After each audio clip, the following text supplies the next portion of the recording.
Hi, I'm Dr. Jack West, medical oncologist at Swedish Cancer Institute in Seattle, Washington.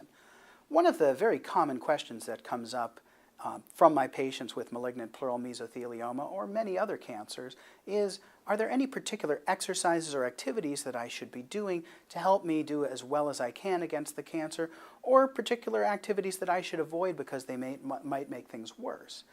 The short answer is no, there is nothing specifically that has been studied enough to say that should be pursued to fight the cancer or avoided because of damaging effects.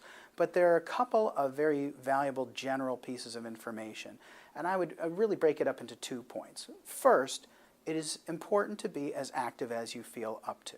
In fact, I encourage people to push themselves a little bit, maybe beyond their comfort zone, but within reason. So it is important to be active, to walk, to do stairs if you feel up to it, to essentially live your life as best you can as if you don't have cancer, at least to the extent that that is possible.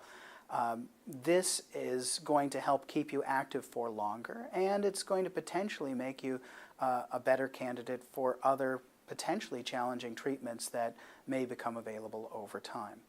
The second key point is that it is important to respect the limitations that may be there because of the cancer itself or the treatments that you've received.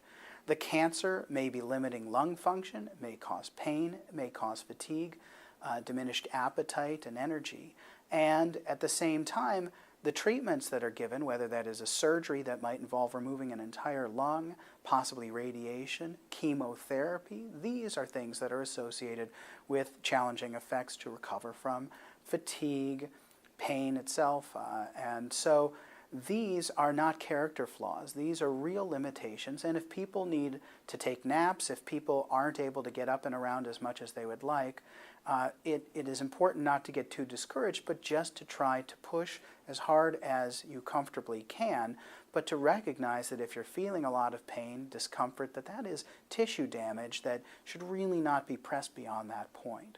So those are the two main issues that I would say. Be as active as you can be, but recognize that if there are really hard walls in what you can do because of pain or profound fatigue, it's not your fault, that you just try to nudge yourself to be as active as is feasible, but not push beyond that wall and respect those limitations rather than be too discouraged.